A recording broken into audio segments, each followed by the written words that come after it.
ሴቶቹ ጆሮአችሁ እንድፈሉልኝ ለወንዶቹ ልንገራችሁ ምንም በተቻላችሁ መጠን የሴቶችን ሳይኮሎጂ በደንብ አድርጋችሁ ማወቅ አለባችሁ እንዴት ያለ ለምሳሌ ሴት ልጅ ብዙ ጊዜ ስናገባት አልፎ ካልሆነ በስተቀር እኩያ እድሜ ከድሮም ጀምሮ እኩያ እድሜ አይጋባም ወንድ ልጅ ቀደም ይላል ትንሽ ከፍ ይላል ምክንያቱም ወንድ ልጅ ቀድሞ ይበስላል ሴት ልጅ ቀስ ብላ ነው የምትመጣው ወንድ ልጅ ቀድሞ የበሰለ መስሎ ሴትዋ እንደ ታናሽ እህቱ የሚያያት እንደ ታላቅ ወንድሟ የምታየው የምታከብረው የምትወደው የምትሳሳላት ሆና ነው የሚጀምሩት ሲጀመር አብረው መኖር ሲጀምሩ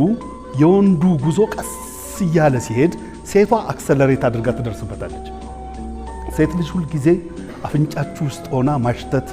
አይናችሁ ውስጥ ሆና ማየት ጆሮአችሁ ውስጥ ሆና ማዳመጥ አፋችሁ ውስጥ ሆና መቀመስ ትፈልጋለች ምክንያቱም ነገዋን ማረጋገጥ ስለምትፈልግ ሴኩሪቲዋን ማረጋገጥ ስለምትፈልግ የሷ መሆናችሁን 100% ማረጋገጥ ስለምትፈልግ ይሄን ማንንም ሴት ታደርጋለች ይሄ ለወንዱ ምንም ምቾት አይሰጠውም የምታደርገው ለክፋት አለመሆኑን መረዳት ይኖርባችኋል ለክፋት ነው በቃ እንዳልሄድ በቃ ሌላ እንዳላይበት ብላችሁ የራሳችሁን አይን ከጨፈናችሁ ብዙ አዱንያ ጋር ትተላለፋላችሁ አይናችሁ እንድታዩበት ፈቀዱላት በአፋችሁ በምላሳችሁ እንድትቀምሱ ፈቀዱላት ጆሮአችሁ ውስጥ ሆና እንድታዳምጥ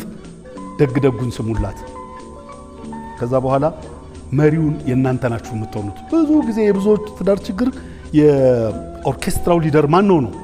እና ኦርኬስትራውን ተምራው እንትኑን ኖታው ይጻፍና ኖታው መጽሐፍ ላይ ኖታውን አብሮ ጽፎ እስቲ ኮንስቱና ኮንዳክተር ችግር የለው ግን የለም ኦርኬስትራው ሊደር እኔ ነኝ ምናምን ካለች ትነጥቃቸዋለች ለማንኛውም ሰዓት ስለዚህ ወዶ ተግባብቶና ተስማምቶ መሄድ የሚቻልበትን ስልት በደንብ ማወቅ ያስፈልጋል